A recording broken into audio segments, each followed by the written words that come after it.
Hi and welcome to the Resources Roadhouse. I'm Wally Graham and I'm at the RIU 2026 Resources Roundup in Sydney, and I'm chatting with Andrew Reid of Brazilian Critical Minerals. Now, Andrew, with a company name like that, I'm assuming you're looking for critical minerals in Brazil.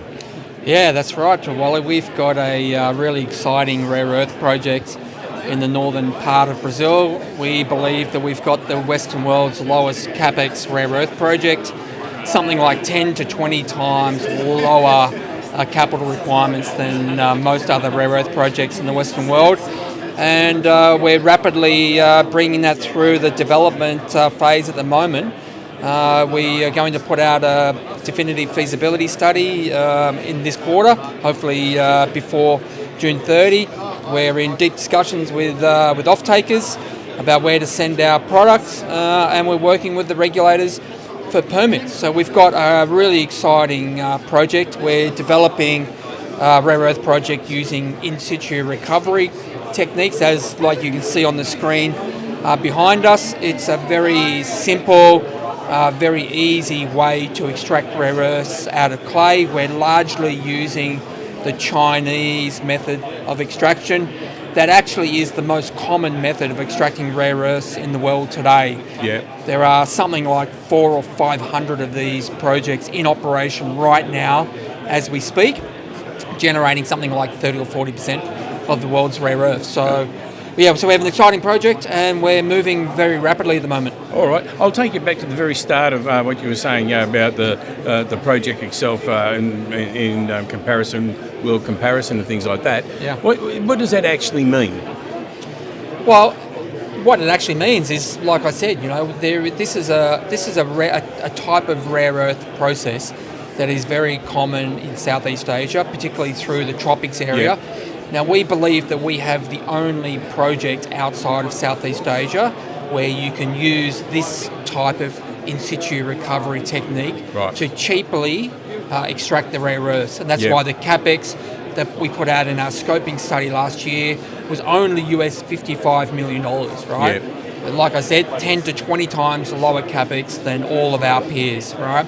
The operating costs sit on the lowest end of the cost curve, and that has generated a very healthy 500 million NPV and IRRs over 50%, and that was done at rare earth prices which are substantially lower than where they sit right now. The prices are very healthy, so it's a perfect time for us to put out our DFS and then move through the other hurdles.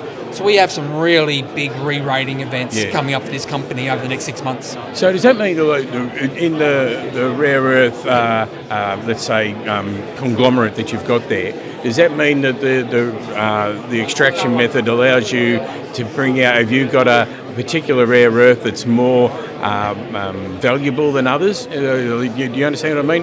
Is it, within that conglomerate, is the one that sort of sticks out and says, this is why it's amenable to this process?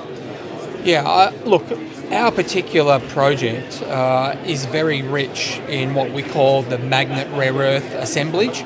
There are 4 of these rare earth elements: the praseodymium, neodymium, dysprosium, and terbium. Now, we happen to have about more than 40% of our composition made up of these magnets, and they are the ones that are big value drivers. Right. They are the ones that are the most required in the Western world for anything to do with electrification, anything to do with electric motors requires these high-performance magnets.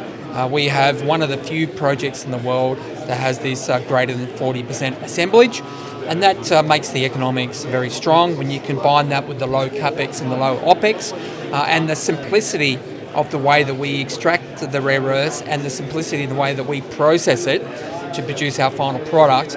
It makes for a very low-risk mining venture, but also one that has some of the highest ESG green credentials of any commodity for any project anywhere in the world. So it's a really good, simple project, and we've been developing it, and we're moving along the line very quickly as we speak. All right. Well, that sounds very exciting. It's an interesting one to hear about and learn about, especially like you're in Brazil and you're able to use the Chinese methods. It's very multinational, let's say.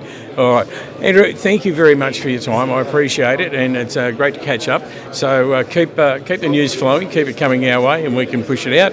And we look forward to catching up soon. Yeah, great. Thank you very much. Cheers.